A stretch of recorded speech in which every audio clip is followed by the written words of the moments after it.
Man, this is Deion Dawkins, man, and you're listening to The Scoop on owlscoop.com. You already know.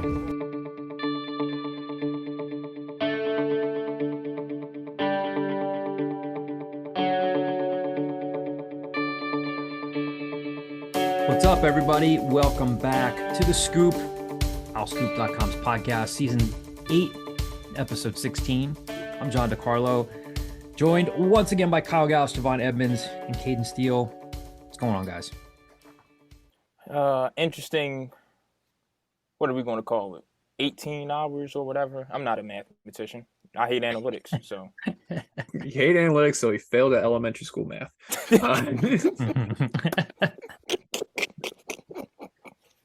Caden, you got a little Flyers poster in the background. You Cup crazy?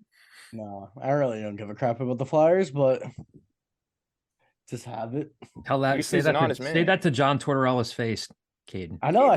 On the bench, I guess he said they suck. So I mean, kind of mutual, feeling. At least Philadelphia can get along with them. They're better this year than they have been, but yes, they're still a bad hockey team. And I still can't name 10 Flyers. Just put an E at the end of like a general nickname, like Smitty. Yeah, Smitty's out there, Tortsy's out there. Like odds are, like. What would our hockey nicknames be? Gaussy? Yeah, maybe. Vonnie? Can you imagine you playing hockey? Steely? Me playing hockey? Yeah, Steely works. I mean, imagine me playing hockey. I'm just wondering, imagine your general demeanor. I don't know if John has enough mean streak to play hockey. Yeah. I was gonna say that. Why can't I just be like a high scoring right winger that gets along with everybody? I just don't get into the muck of anything I don't check. I just score goals. Because damn it, that's not what we need on this team, John. But that is, I mean, yeah, it's not 1990s, 1980s hockey anymore. You might be able to get rid of that. Get away with it. Oh, well. Let's talk Temple hockey. There's a club hockey team, right? famous number 16s. Pau Gasol, easy. Joe Montana. Yeah. Whitey Ford, right? Whitey Ford, we're number 16. I don't know. I've admitted to this. Been really right? off. You're like Roberto Clemente, wore number 16. No. Here's what. Yeah, first of all, Whitey Ford definitely wore 16. Okay, I didn't know for sure. I was just asking. Second of all, I have been completely transparent. Where prior to these scoops, I Google famous number whatever, and then I try to see if I remember it like an hour later.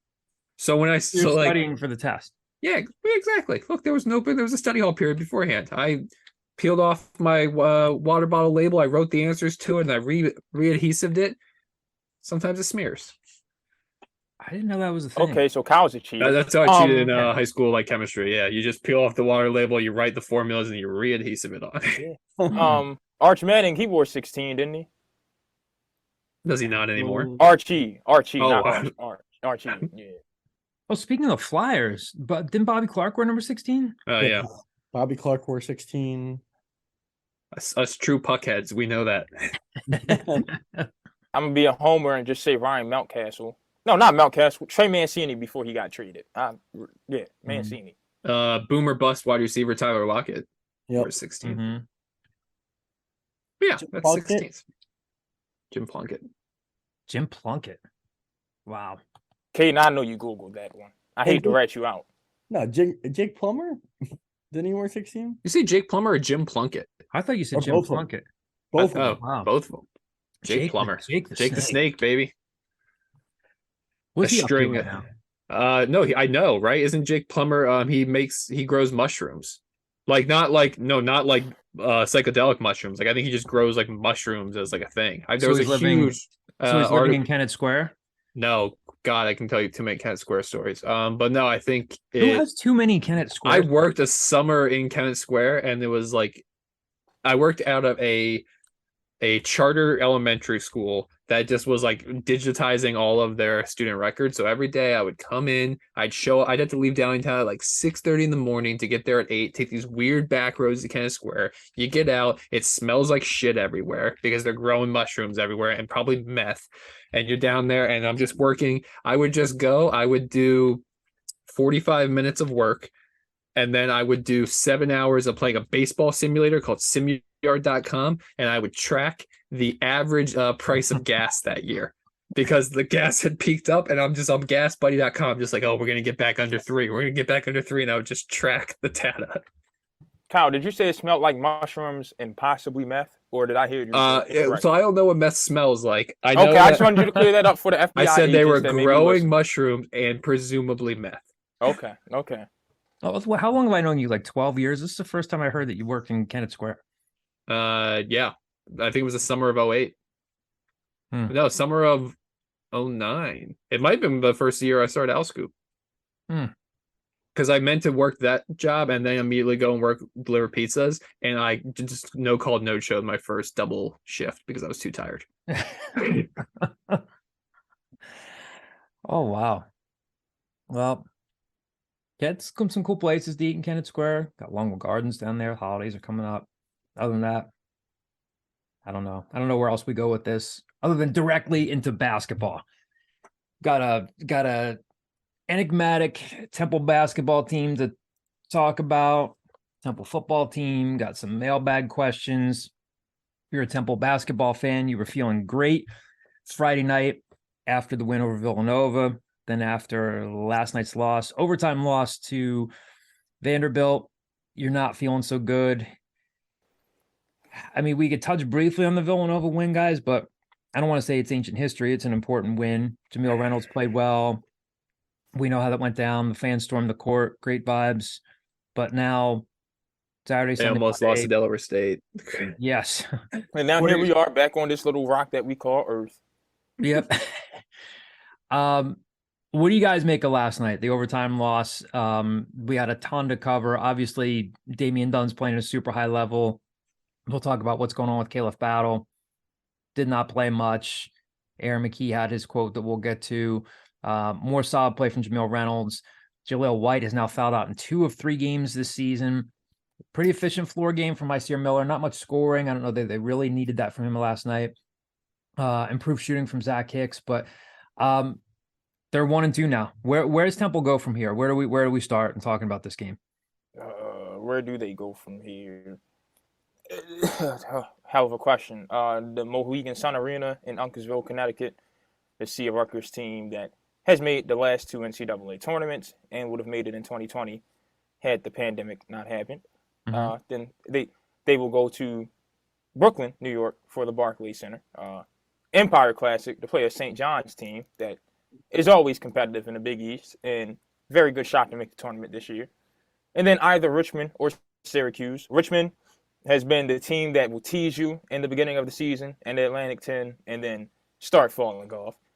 And a Syracuse team that is falling off, which I know Kyle is happy about, that our good friend Matt Langle just handed a loss to last night.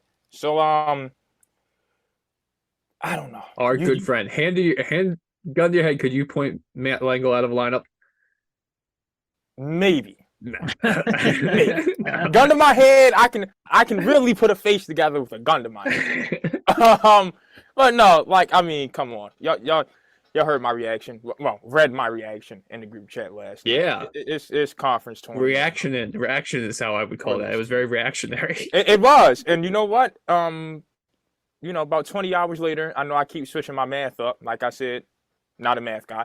I feel the same way. Like they've got to sweep. You still think that they're you backtracked. Initially, you said their at-large chances are done. Yeah, no, I still believe that. The only way that I don't think it's not, they've got to sweep this weekend, and a lot of stuff has to happen this season. I don't know if you can sell to the committee Wagner and Vandy. You keep saying sell it as if it's like, okay, guys, we're gonna do 10 pitches today, and we're gonna choose 8 of them. Like they don't have pitches like that. The whole way that they made their out of conference schedule was the hopes that you get like 2 or 3 teams that you stole a win from, that you hope that in March they got everything together and it looks good on paper. They did not create this out of conference schedule saying we have to go 10-2. They were hoping like if you go 8-4 in this out of conference schedule, or 8 and whatever, how many games it is, and 2 of those wins or 3 of those wins are Nova, Rutgers, and like I said, St. John's, and then those teams go on to be good, then great. Everything's fine. Rutgers, you have a good chance. They're probably playing without Paul. I always butcher his last name, Molokai or Malaki, and Caleb McConnell. So all of a sudden, you're talking about a situation where Damian Dunn, playing the best basketball of his life, is going to go into a neutral site with 600 people in the arena and play a team that you can probably have a chance to steal a game against that looks a lot better in March. So by no means do I think here on November 16th that their at-large chances are done. People in I love your optimism. Connecticut love their Rutgers and Temple basketball. Oh, yeah. I love your optimism, but the thing is, from what I've seen from this team in 3 straight games, how the hell am I supposed to trust them to take care of business during the conference? Who has Rutgers played this year? I'm going to say it again. Nobody. They haven't gotten punched in the mouth in 11 months. Kyle, that's the whole point of this out-of-conference schedule. And this is a Temple team that can't defend and just is played sloppy basketball. You got Jalil White, who can't stay on the floor. You got Hyseer Miller, who won't take a shot, and when he does, he shoots. Hyseer Miller played the best game of his season last night. Like, he did exactly what his role is supposed to be. This isn't 2K, Javon. Not everybody. Kyle, I don't give a damn about 2K. You got a guy out there starting that shoots 36% for his career. Like, what are we talking about here? I can't trust this team to go do something against a team that's proven themselves to make, I'm going to call it 3 straight NCAA tournaments. And there's a team right here who literally cannot defend without Jeremiah Williams or Ty Strickland still being in the program. You got a forward who can't stay on the floor. You got a point guard who won't shoot, and when he does, can't make shots. And you got a coach trying to, I guess, send a message, I don't know, to the only other isolation scorer you have on the team for some old antiquated reason. Aaron, you're in the 4th year of a 5th-year contract. You're not making the tournament without Khalif Battle. Let's for a second have Javon stop talking out of his ass, and let's actually talk about that topic. Let's talk about exactly what he just talked about. Why don't you flesh into that last part there? Flesh into that last part? An antiquated reason for why somebody stopped playing basketball. Yeah, no. Let's get into this. I don't give a damn how so-called hard he's been to work with this summer. We haven't heard. First of all, I want to know what hard to work with is, because I'm sorry, I've seen too many coaches label somebody as a diva. That's not a diva. No best scorer in basketball and no lead singer in a singing group has no bit of diva in them. I'm sorry, that's just not the world we live in. When somebody knows they're good and they've earned the right to say, "Hey, I'm pretty damn good," that's what happens, okay? I'm sorry, Aaron. They've earned the right to not participate in huddles after going 0-5 in the first half. Kyle, I promise you, I'm going to let you go uninterrupted with your rebuttal. I doubt that, but okay. No, I promise you. I'm making a promise to you right now. My point is, you got a guy who averaged 21.5 last year. You're in the 4th year of a 5-year contract with a new athletic director. You have not made an NCAA tournament yet. Your 2 best players are Damian Dunn and Khalif Battle. You're not making a tournament without KB, which means you're not getting an extension without him. So now there's this decision, because you said this either last week or 2 weeks ago. Either Temple's going to go in with a lame duck coach and lose out on Buffet, lose out on Bevins, lose out on Kafik Myers, right, and have nothing going for them, or bring in a new coach and see what it goes. Either way, his job relies on the tournament, which means, hey, I'm sorry. Kiss KB's ass. I don't know. Something. Make it right, because you're not making it without him. And I'm 100% on his side. Don't be disengaged from the huddle. Whatever. I get it. But if you're out there missing open shots because you're out of it because you average 21.5 and some guy who shoots 36% for his career is starting over you, you're damn right I'm on the side who's pissed off about that. 100%. He's got 100% reason to be pissed off about coming off the bench this season. I'm not wavering back from that whatsoever. And then you got Shane Dezzoni, who you say you're going to let play against his former team. Then he gets 2 minutes. Come on, man. That's bad morale. I'm not inside that locker room. However, if I'm Dezzoni, I'm pissed. And if I'm a teammate of Shane's, I'm like, hey, coach, you just told the media you're going to let him play against his former team, and you only gave him 2 minutes. What's up with that? That's just me personally. I know not everybody thinks like me. My opinion matters very little to the grand scheme of things. That's just how I feel about the situation. I think Aaron McKee needs to be held accountable for a lot of stuff that's going on right now, and you just can't pile on to just what Khalif Battle has going on. And Our Sports Update, that tweet today, very despicable taste of media. Very despicable. Kyle, the floor is yours. I won't interrupt. I promise you. I think in the end of the day, nobody is bigger than the team and that the best player should play. I think we're in agreement with that. I think if one of your best players is minus 17 in 19 minutes of play, in addition to his sloppy demeanor and not participating in huddles, then yes, he should be held accountable and should be benched for the second half of the game. He was playing like shit. Yes, he played well against Nova. He was a liability on defense that wasn't making shots on offense. Even throughout this whole demeanor situation, he still got his shot in the second half, still looked bad, got benched. I don't think scoring was the reason they lost that game, right? Damian Dunn is like number 3 in the nation in scoring right now. He's playing the best basketball of his life. If Khalif Battle is not making shots in that game, he is a liability. You talk about Temple can't possibly be Rutgers because it doesn't play defense, but yet you want to put a guard out there who is a bad defensive player on the floor. Shane Zazzoni has by no means earned the right to be catered to or babied in his life. If he goes out there, yeah, he played 2 minutes. Should he have played more? Maybe. Guess what? He might have a lot of minutes coming his way now in this scenario. Is Aaron McKee a perfect coach? By no means is Aaron McKee a perfect coach. In a 3-game sample size, am I ready to crucify him like you appear to be? No, I think it's early. I think it's November 16th, and we're a 10th of the way through the regular season. These things tend to play themselves out. That's all I'll say about that. I agree with you. He's not scoring, and he was definitely a liability. He was horrible. Me and Caden said the defensive part. He was a liability. I understand second half of last night, take him out, overtime, take him out. However, the whole situation as a whole, the situation as a whole, though, I think should be handled way better. Seriously. And last night was probably... Go ahead, Kyle. Go ahead. Who cares about the starter part? Like, legitimately, like, it'd be one thing if you were like, okay, he's not starting and he's playing 19 minutes a game. He's playing, like, when he was starting, he was playing like 38 minutes. Like, we talked about this before. I find it hard to be like sympathetic about a situation when somebody, okay, they're coming off the bench and they expected this to be the storybook year that they average 22 points a game and they become a first round pick and everything works out.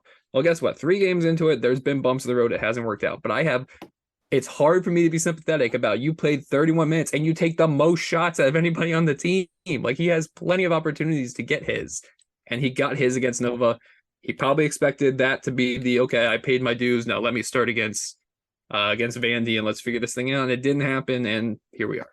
Yeah. So just to review, again, if you're a Temple basketball fan, you know this by now, just in case you don't, 19 minutes last night for Khalif Battle, 2 points, both the foul line, 0 for 5 from the field.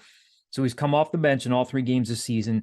Javon asked Aaron McKee after the game, I think you said, I wouldn't be doing my job if I didn't ask you what's going on with Khalif Battle. And Aaron McKee just simply said, I just played the guys who I felt wanted to be out there. And he moved on.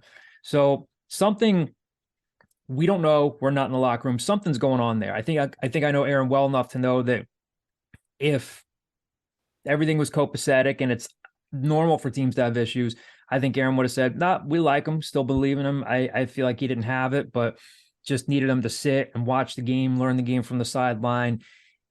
He obviously seemed ticked. Something's not firing there. I don't know how this is going to get resolved, but something's up. I want to go back to something Javon said. Javon said he's seen too many coaches label people as divas. By no means has Aaron McKee come out and trashed Khalif Battle. No, he has not. Right? So, like, that was probably a little bit of an unfair comment on your end. Because if anything, it feels like he's protecting his player and just saying, like, look, I wanted to play the guys that wanted to be out there. He didn't say, oh, this happened at halftime and that's why Khalif wasn't out there. Oh, Khalif didn't participate in huddles and then I moved on to the next guy. I think he's handled it about as well as he can, at least from a public perspective. What happens within that locker room, nobody on this call is privy to. I'm going to add in my 2 cents here, which is what a whole podcast is for. Don't know why the hell I said that. Number 1, the minutes played part.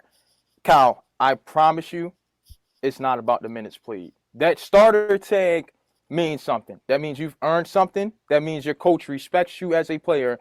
And damn it, Khalif Battle has earned the right to be a starter. Like, it's that simple. You're sending me to prove a message. And I got another one for you right here.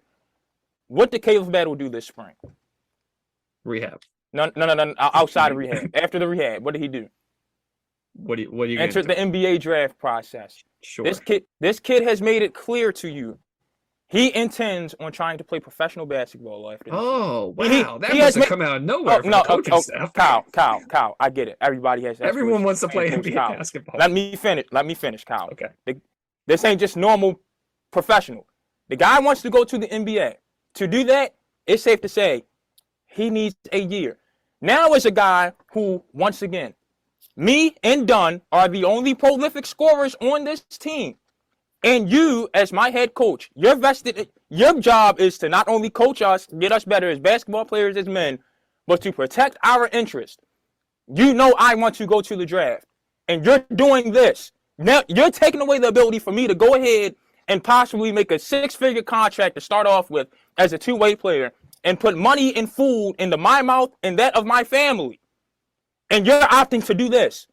That becomes a personal issue also. There's a lot more than just this on-the-court basketball stuff that's going on. This basketball stuff is more mental and has more to do with off the court than it does on the court. Like, there is a lot of factors that go into it that not enough people think about, where I refuse to bash KB for this. Last night, he played bad.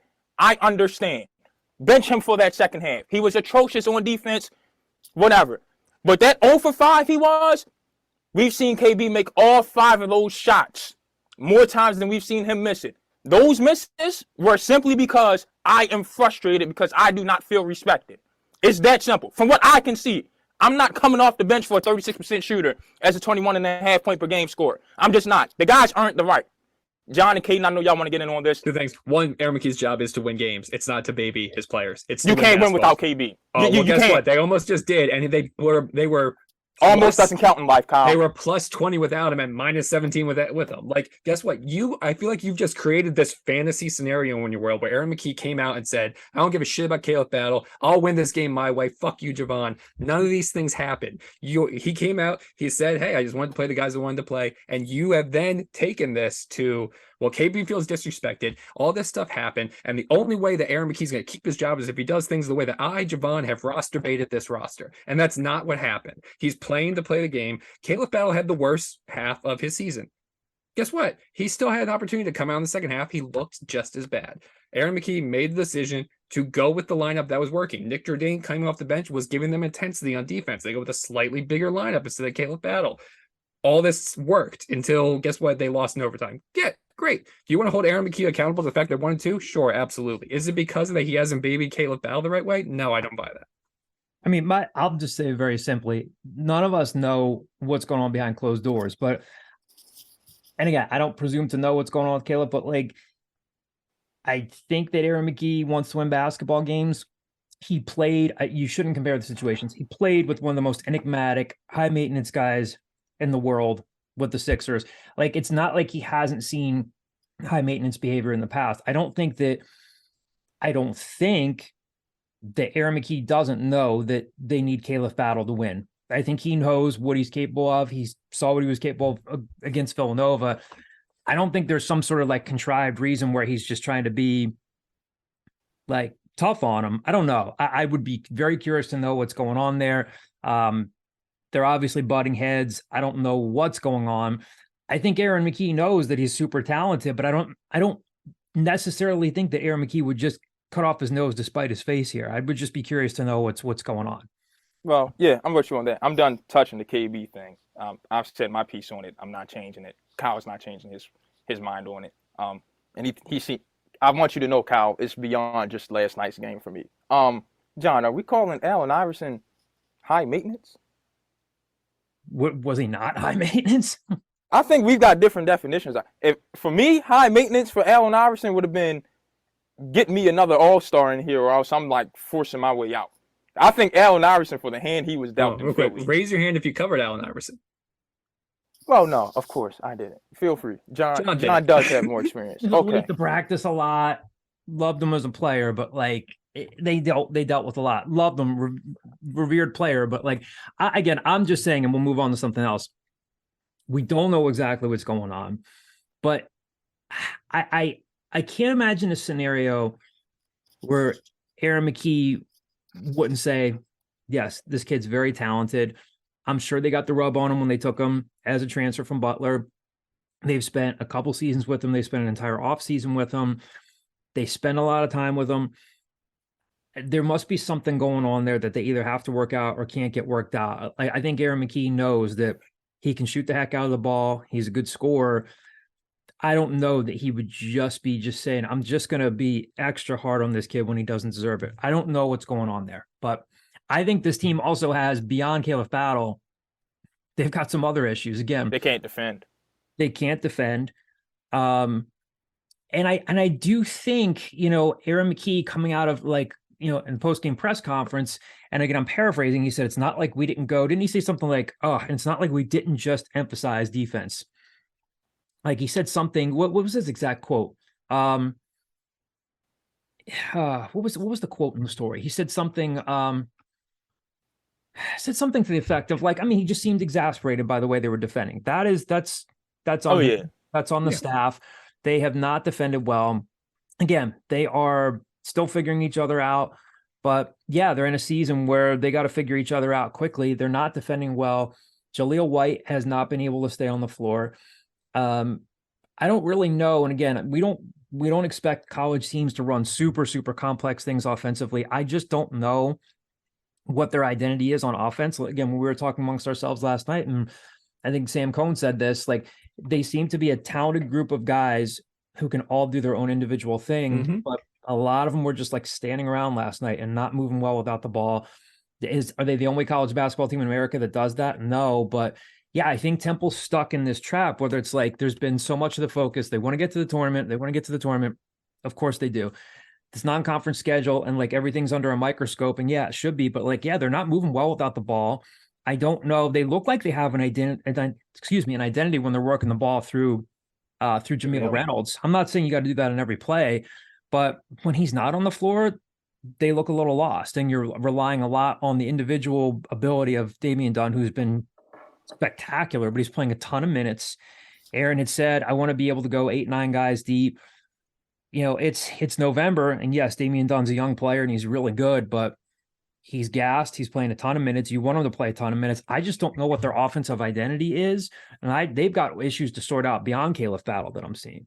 The problem is when Jameel Reynolds is off the floor, either Corey Yonkic or Nick Jourdain is on the floor. We've all had our opinions of how inconsistent Jourdain is, and Corey Yonkic just looks like he still has not learned how to play basketball. I know he got 2 blocks last night, but Corey looks lost when he touches the ball.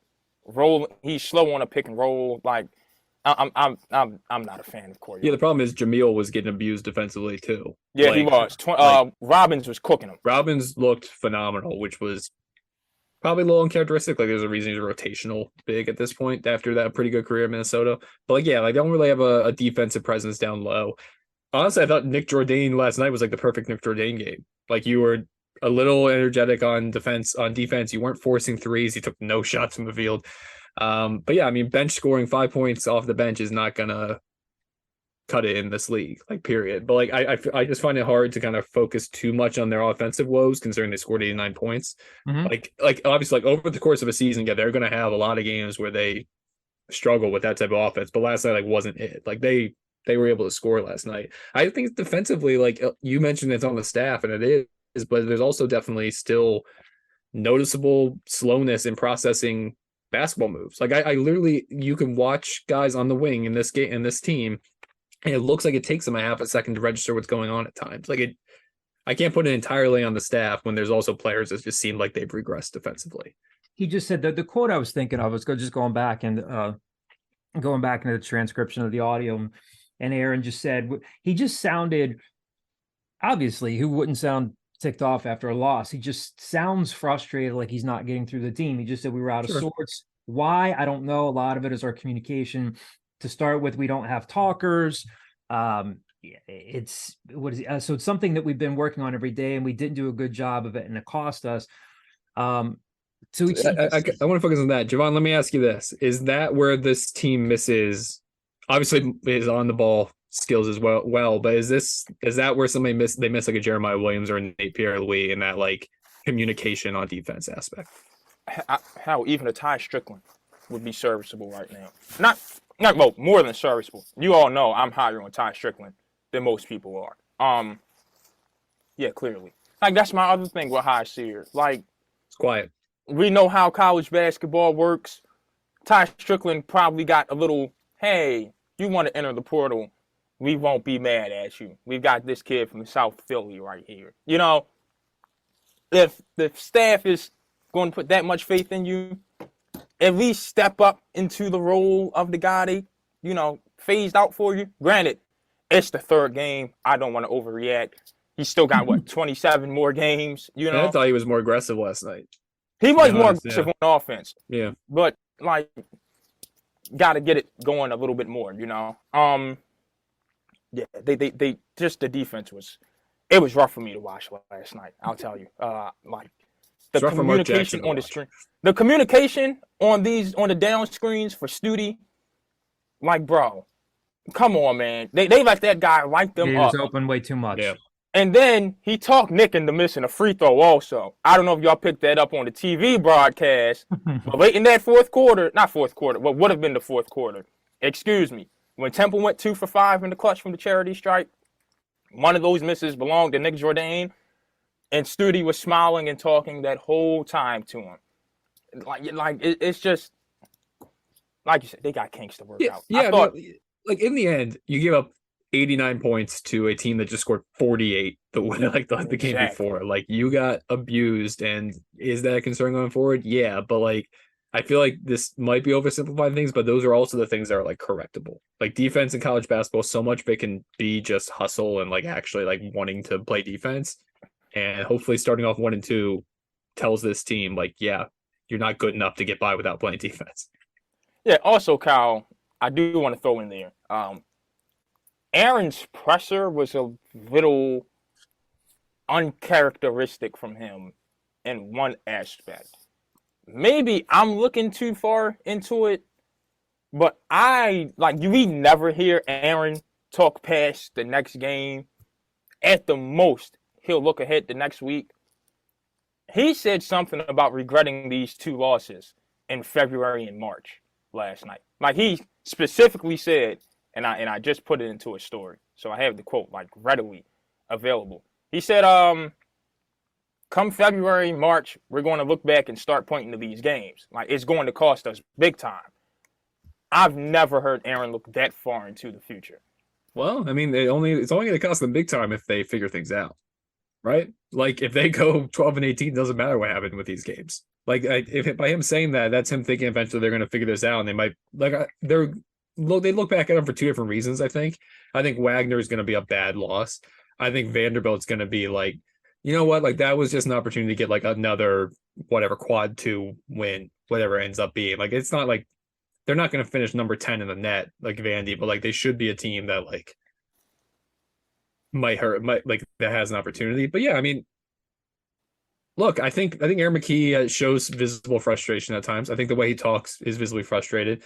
I think a lot of times with him, I go back to when you talk to like baseball players, like it was never like Hank Aaron and Barry Bonds and Joe DiMaggio were never the best coaches. It's always like the catchers that had to like grind and like struggle things out because they're able to like teach better.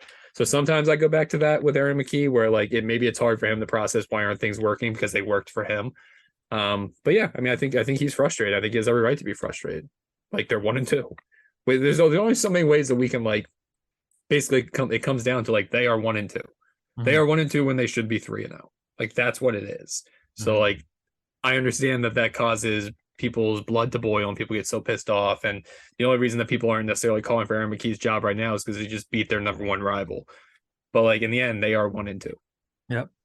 And so looking ahead to Rutgers, like Kyle said, they might be without Caleb McConnell hasn't played in the first 3 games. Paul Mulcahy didn't play much, like 9 or 10 minutes in the UMass Lowell game, but still a pretty good team. Again, they have played Columbia, Sacred Heart, and UMass Lowell, so it's not like Rutgers has really been tested. I mean, they did what they were supposed to do against Columbia and Sacred Heart. I mean, 38-point win over Sacred Heart.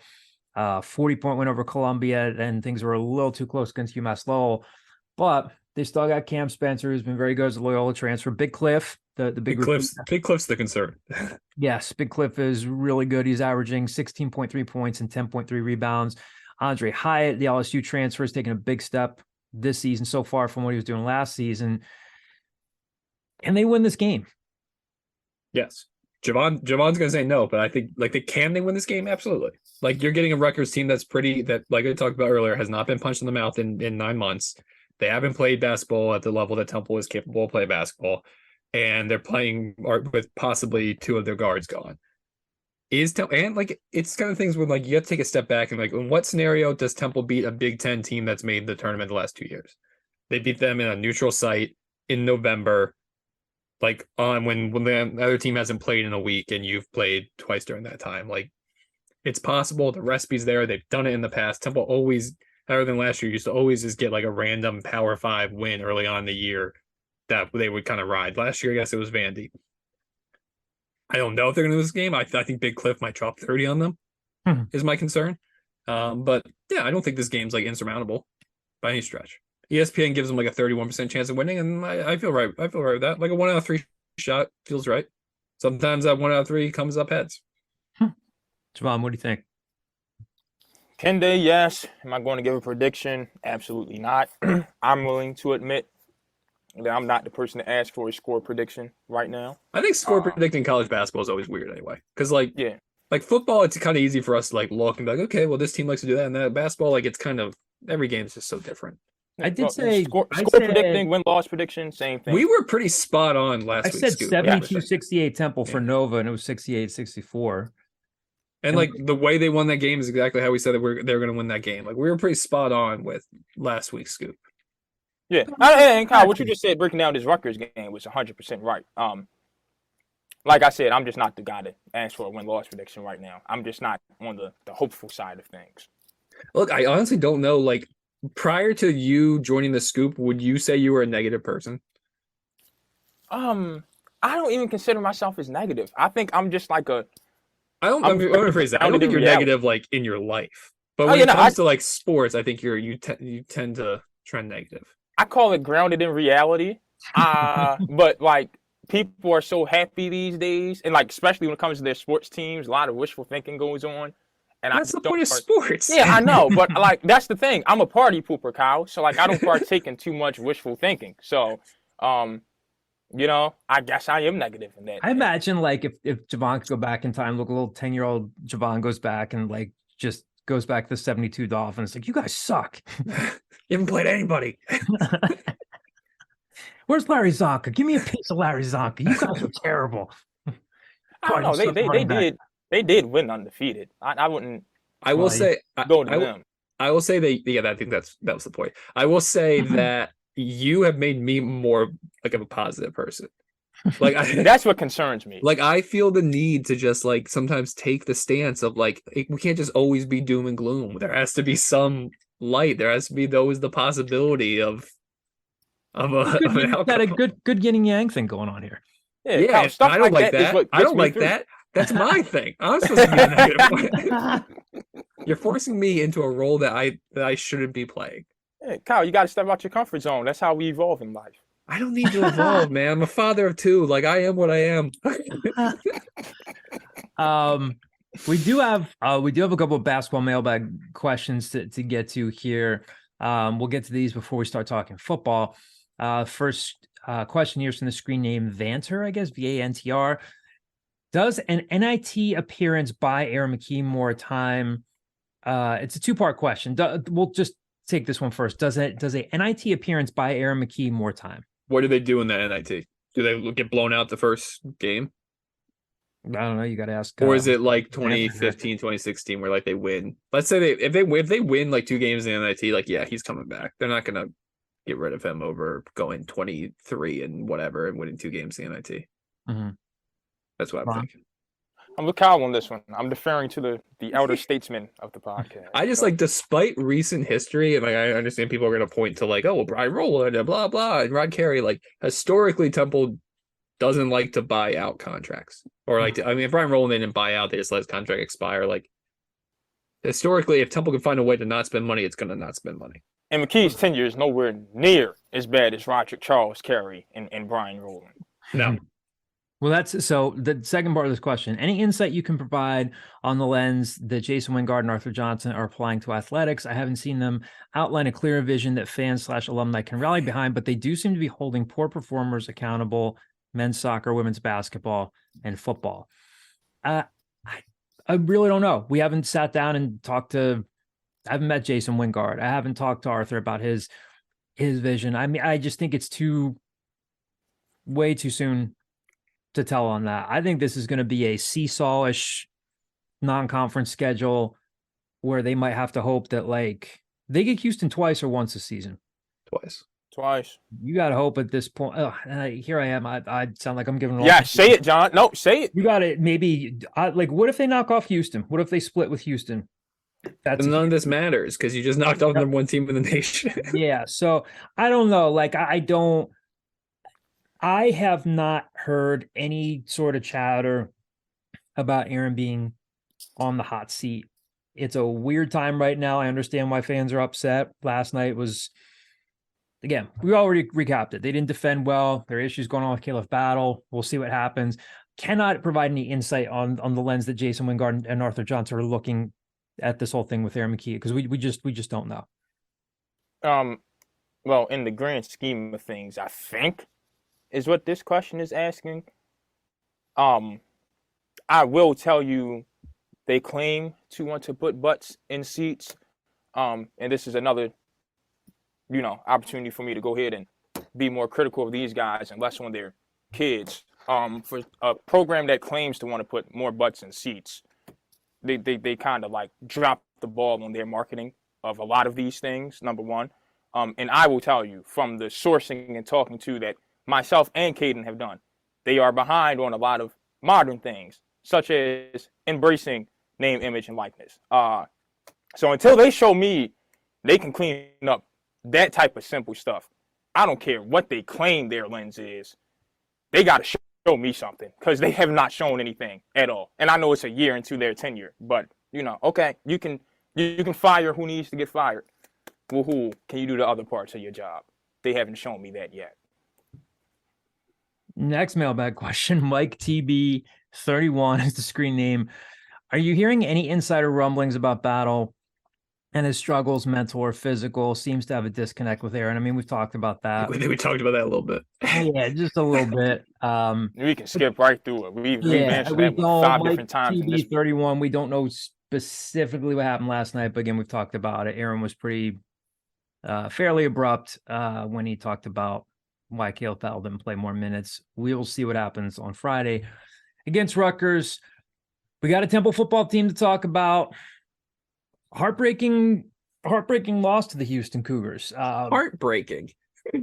Well, I mean, for them, they did lose in the final minute. That's a heartbreaker. But like we talked about this a lot of this podcast. Wins and losses are not that important this year. I know that you want to win every game. I do think, and I think I asked this of Stan. I didn't particularly phrase it this way, but on Monday when he spoke with reporters, when they lost that Duke game, they lost 30-0. I don't want to say he looked happy, but he kind of like was carrying the demeanor of a guy who's like, yeah, I kind of expected this. We didn't quit in the second half. And sure enough, yeah, they didn't really quit in the second half. And that was kind of a little bit of an indicator of things to come. Yes, their 2 wins at the time were over. They beat Lafayette. They beat UMass. I feel like he's starting to just feel the losses a little bit more.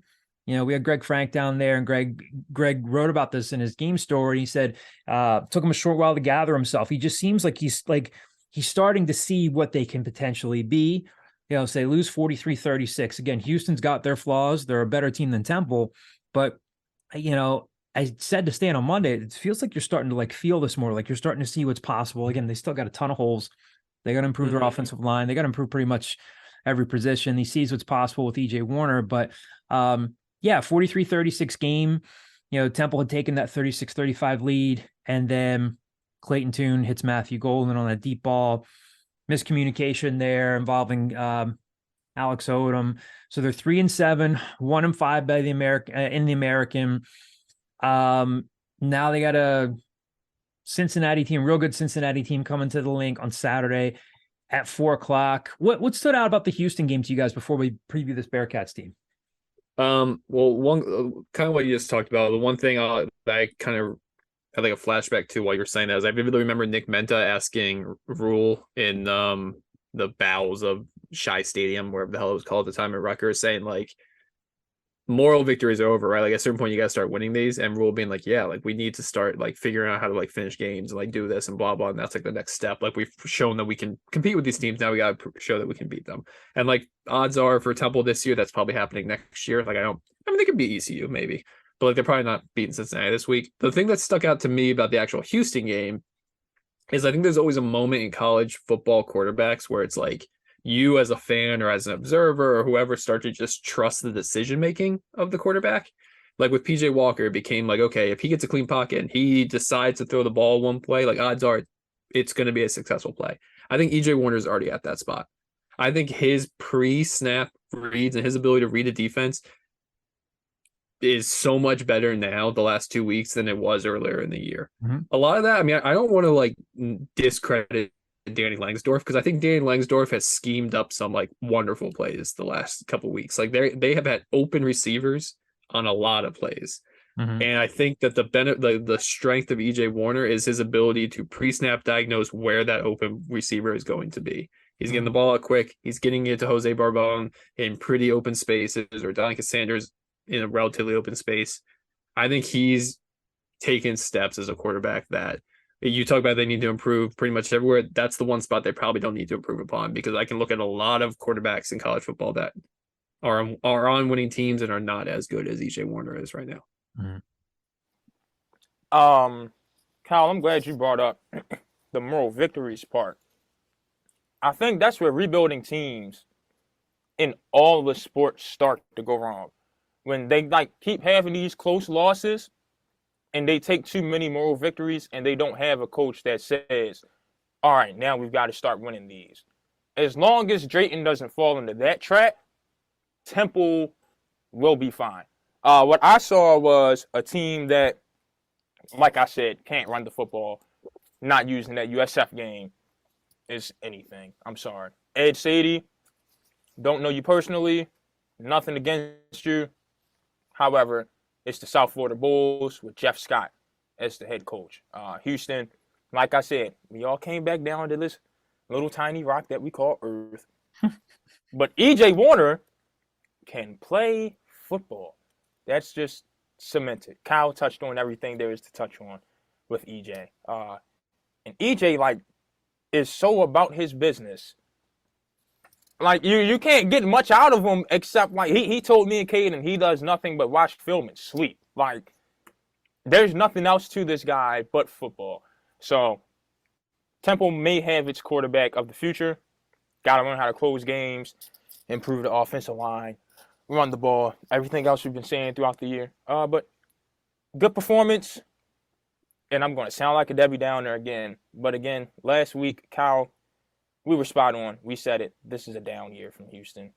This is a game that we expected them to look bad in, and that's exactly what happened. Look, I'm just gonna say this. I know people take a lot of shots at Temple's like attendance and like fair, like rightfully so a lot, but like Houston 4 or 5 years ago was like a marquee, like they had 40,000 people in the seats. They had just as bad of attendance as Temple this year. Yeah. They announced 21,000. There were 7,000 people in those stands. I mean, as a blanket statement, I mean, like attendance is down everywhere. We've talked about it before. I mean, unless you're one of the blue blood programs, it's very up and down with attendance. There are all sorts of theories, and there's research that's been done as to why people don't go to games anymore. But yeah, that was very sparsely attended game. But if you're a Temple fan, you're like, I want Temple to get to the ACC, like blah, blah, blah. Like all they got to do is start getting butts in the seats and they'll do that. No, that's not it. Like the reason Houston's in the Big 12 now has nothing to do with their butts in the seats attendance, because if so, they would still be in Conference USA.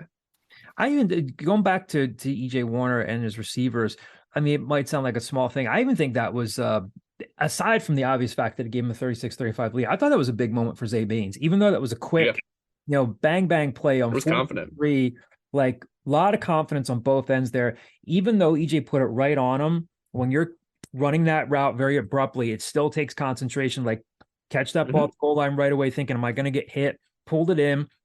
And Stan seems to be very encouraged when he talks about Zay. He's like, he's come a long way. There's been a lot of development there on the field, off the field. Obviously, a guy that's going to have to play a heck of a lot more snaps for him next year. So, but at the end of the day, I think they needed somebody to grow at that position. I think they were desperate for somebody to grow that type of wide receiver. I think that's why you saw Juwan Mathis transition to that wide out. And it looks like Zay Baines has been the one to kind of take that opportunity.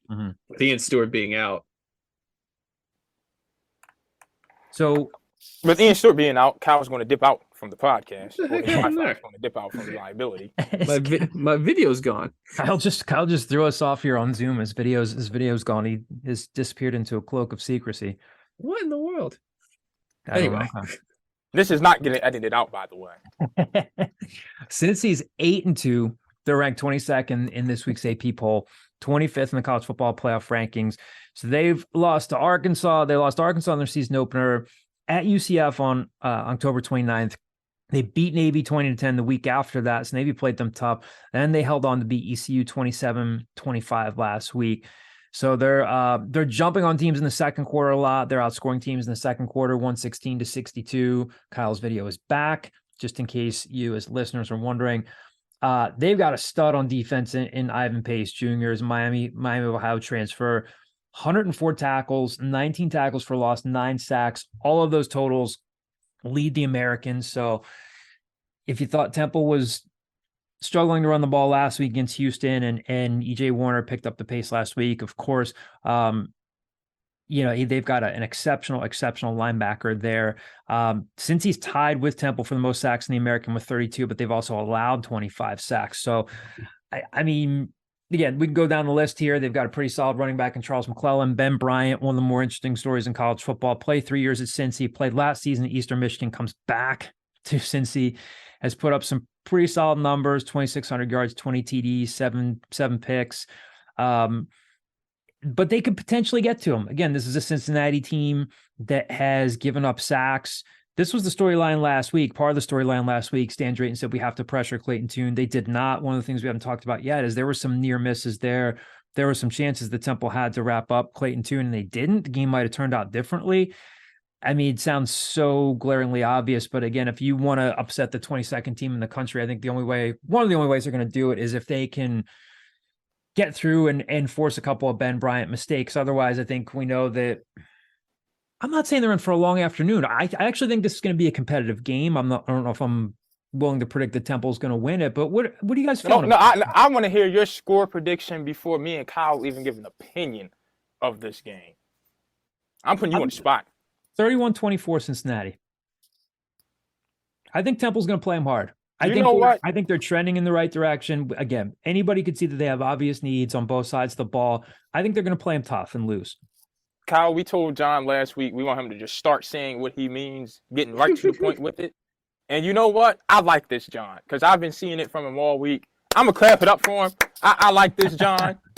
Not like I didn't like the old John, but this one with a little bit of spice to him. Like, yeah, I'm liking it. I spent 13 years of John hedging everything he says, so I'm used to it at this point. I don't think this is I think this is a good Cincinnati team, right? Like, obviously, I'm going to say the number 25 because once it gets to this point, I think college football playoff rankings becomes their official thing. So the number 25 Cincinnati, they're not previous years Cincinnati's by any stretch of the imagination. Mm-hmm. I was never a Desmond Ridder fan, but Ben Bryant is not Desmond Ridder. No. I think big time programs should do exactly what just happened with Ben Bryant, though. Like, hey, we have an established guy. We love you next year. You go play somewhere for a year. Like, go transfer to Eastern Michigan, get some snaps, start 12 games, and then come back to us. I mean, West Virginia it happened with David Sills a little bit, though. David Sills went to JUCO, transitioned to wide receiver, came back. Georgia, Stetson Bennett.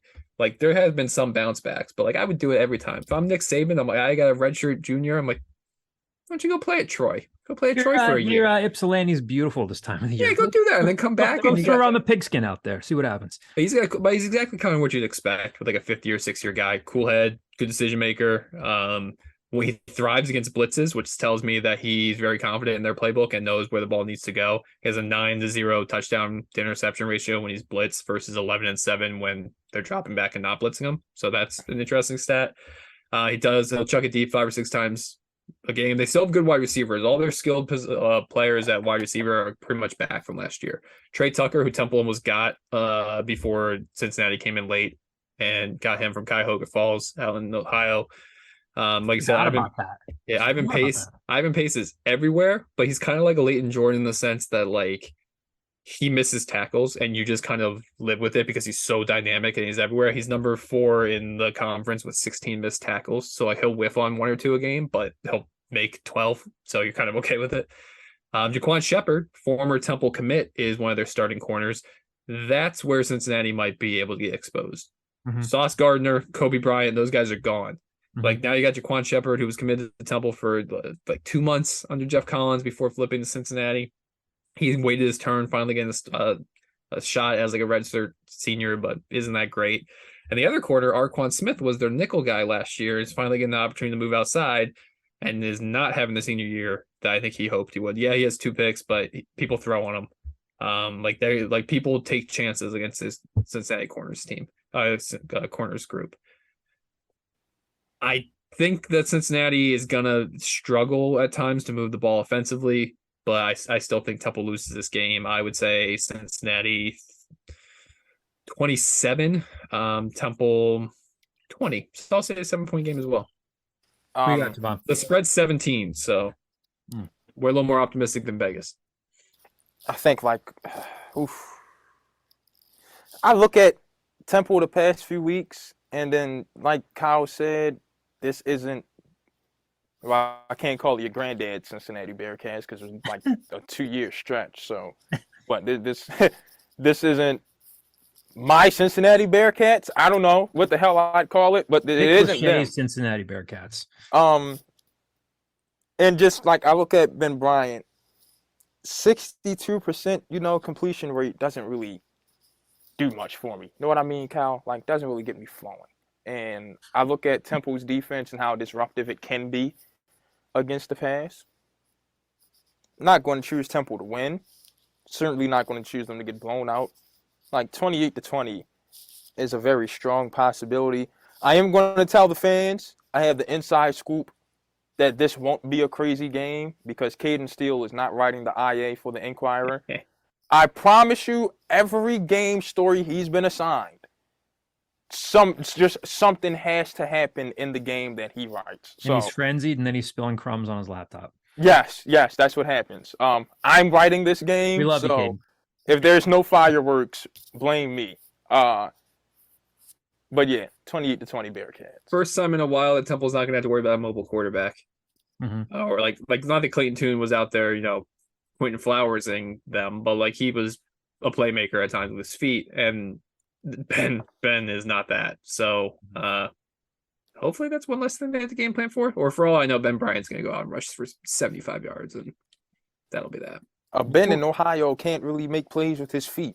Sounds like somebody I know. Ben used to be athletic. Wait, when he was at Miami, Ohio, Ben Roethlisberger wasn't like a statue.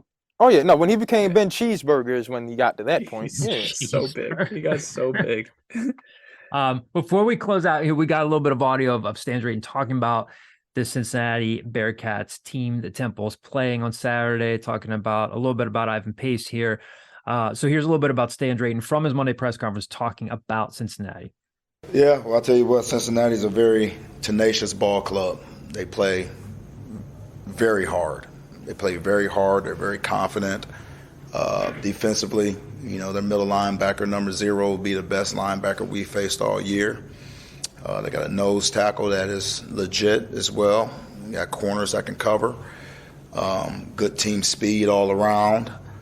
Offensively, they're very balanced. They got running backs that have really good contact balance. They play on contact very well. We got to tackle our butts off if we stand a chance against them in the run game. And I tell you what, they've got 2 receivers that can flat out go get it. Big play making guys. So the way they play, their style of play, all 3 phases, play hard as hell. We got our challenge, a nice little challenge ahead of us for sure, and we got to play our best game to be competitive with them. That's for sure. But I'm excited about the opportunity. This is why you practice every day. This is why you make the commitment to team, to your teammates, and for opportunities like this, So again, looking forward to it. Guys, any closing thoughts before we head to this eventful weekend of Temple sports? We've got Temple Rutgers Friday, Temple Cincy football Saturday. I don't know are we gonna have a scoop next week with Thanksgiving? At very least, I bet people probably aren't gonna be listening to the scoop much next week. So I'm sure there's some people listening now that will not be listening next week. We could do like a Tuesday scoop. Football is over in like 10 days. Yeah. Like next Saturday, the season's over. There's going to be a lot of turnover. I think it wouldn't surprise me if they lose like a coach because like it's rare that coaching staffs stay the same. John, I don't know if you're frozen or if you're just very bored. Am I frozen again? We see you, but if you okay. can't see us, you go. got something going on. Okay. I saw Javon moving. I didn't see John. I just saw like a little like Han lazy Solo, like Empire Strikes Back post, some carbonite. No, I'm very much. Yeah, so like I think there's going to be a tumultuous time in Temple football, in like a good way. Like I think this is the off season. You're going to see a fair amount of like roster turnover. So yeah, they have like commits right now. They have a fair number of commits. I think it's 19, but like it's gonna be a lot of transfer portal. 18 verbals. They did get one, we should say, from Xavier Irvin, a wide receiver down in Miami. We'll have I have a story up by the time you're listening to this from Eric King, made an all-conference team up there. Johnny Zwislak talked to him just about Temple, more thoughts on his recruitment. If you're an owlscoop.com subscriber, you can read that. But yeah, like Kyle said, things are gonna be ramping up pretty soon. Signing day is, well, a little bit more than usually like the 15th or something, right? No, the 21st, right? December 21st. So we're almost a month away from signing day. Roster turnover could be coming. Like Kyle said, it's a minor miracle if staffs don't lose at least one or maybe two coaches. So yeah. I wonder how nervous Johnny was doing that recruiting story. I need to hear him do a recruiting story once. Like, I love Johnny, but like Johnny's such a sweetheart. I need to hear him conduct one of his interviews with the high school kids. Do not poison the well with our interns. With our, no, they love me. There and get him all negative. No. Johnny's too positive. Now Liam is the one that resembles you and I the most, Kyle. Like he don't look me with you. Very... I'm an optimist. Oh, now you're an optimist. Now you're leaving me by myself. Johnny is such a dedicated Phillies fan that when he watches important Phillies games, he pitches along with the pitcher at home. And he swings with the hitters too. Yeah. I've seen it live and in living color. Yeah. Yeah, Kyle's speechless. I've never seen this. What? Yes, he will get up there and simulate, like he will pitch right. So with you're telling me Suarez. Every single like important Phillies game, he's putting 140 like pitches on his elbow. I told him he's going to have Tommy John surgery. You're going to have tennis elbow or Tommy John surgery and have never picked up the ball. Yeah. Like, maybe they can get a 2-for-1 with him and Harper. It'll be a story for him to tell his kids. The dish we're most excited for next week, and you can't say turkey. I'm all for recording next week, by the way. I could talk food the whole time, but yeah, dish you're most excited for next week. I'm popping off in like a minute. I'm pretty basic with that. I love stuffing. My future sister-in-law, my brother-in-law's fiance makes a good monkey bread. I just kind of like everything Thanksgiving, but I'm not like specifically looking for like, oh, I can't wait till I have yams. Like, I just like it all. I'm making yams for the Temple News potluck tonight. Are you? The potluck this early? Yeah. Everybody's going home. I guess everyone goes home because what time's dinner? 8. That's late. But John's a late eater too. But I'm old. I'm at dinner at 6, which is why I'm dropping off in a minute because I'm 10 minutes late for my dinner. Stuffing for me. My mother-in-law makes an incredible stuffing. Do you like turkey? Do you not like turkey? Oh yeah, my mom knows how to cook. So like the turkey is nice and moist, dark meat, wonderful. Yeah, I get that. Like it's like in vogue where people be like, "Oh, well, turkey sucks." Turkey, when it's done well, is like a perfectly like good meat. So like if somebody actually knows how to like cook a bird, like it's good. Fine. Have you heard Zach Gelb's rant about how he hates turkey and his family always eats lasagna on Thanksgiving? Yeah, I texted him like to enjoy his lasagna last Thanksgiving. Actually, yeah. Why? Why did you text Zach Gelb for that? Well, like you gotta keep touching base with people, and it's like I guess that's the difference. You're viewing Zach like the way you should, which is like he's like an established national radio host. I'm remembering the 18-year-old Zach that I met. That like I'm not processing him as the national guy. I'm processing him as the guy that we've known for a decade. Zach and his I'm Italian and we don't even have lasagna on Thanksgiving. I don't know. Maybe we'll switch things up this year, but I doubt it. Anyway, we may be with you next week. We may not. We'll see how the schedule plays out. Thanks for listening to another episode. Kyle, go enjoy your dinner. We'll talk to you guys next week.